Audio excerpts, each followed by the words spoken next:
Here I have Samsung Galaxy Note 9 and let me show you how to set up this device. So let me show you how to go through the initializing setup process, how to activate this device. At the very beginning, let's start by using the following welcome panel. Here you've got the list of available languages that you can use on your device. In my case, let me simply choose English, for instance, from United States, tab OK. Here you can also choose some accessibility and change, for example, some vision settings. You may also use emergency call to make some emergency calls if you need something. If not, let's just use this arrow to go next. Let's tap start. So here you've got data network, so in my case let me leave it off. Let's tap next. You can connect your device to a Wi-Fi.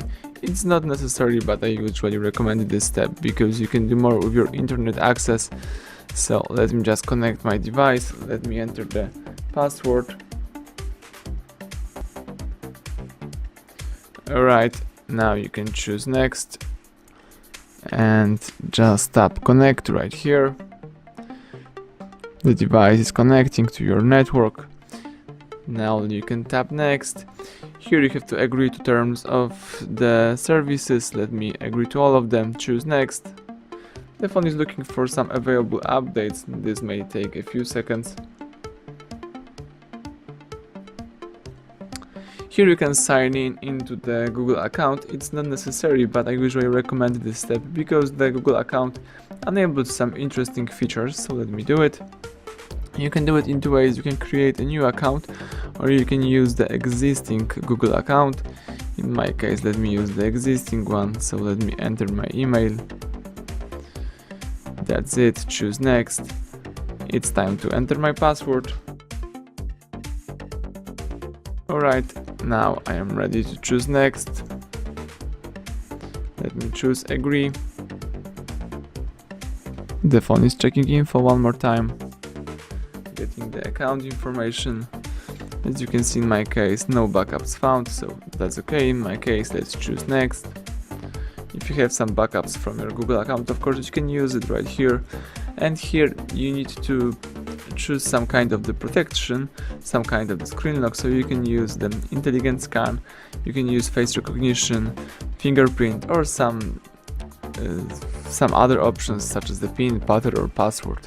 Or you may also choose no thank you, and you can set up these security options later. So in my case, let me choose no thank you for now. Choose skip anyway. Here you can read and use the Google Assistant. In my case, let me choose skip. Here you've got some Google services that you can enable or disable. For example, the backup to Google Drive, help apps find your location, improve location accuracy, and send system data. In my case, let me leave all of this enabled. Tap next. Tap OK.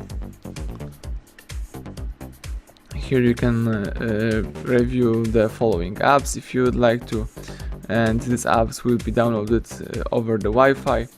Or you can also unclick all of them by using this key and just use your device without these apps. In my case, let me use it without it. Tap OK. You can also download this app later from your store. Here you can sign in into the Samsung account. You can skip it right here. If you don't want to sign in, tap skip again. You can restore data from some Samsung Cloud or from your older device by using the following options, or you can choose don't restore to have a fresh start. In my case, choose finish. As you can see, your phone is ready to use, so it's good to hear that. And now you can use your device. Here you've got your home screen. So everything went well. Thank you for watching. Please subscribe our channel, leave thumbs up under the video.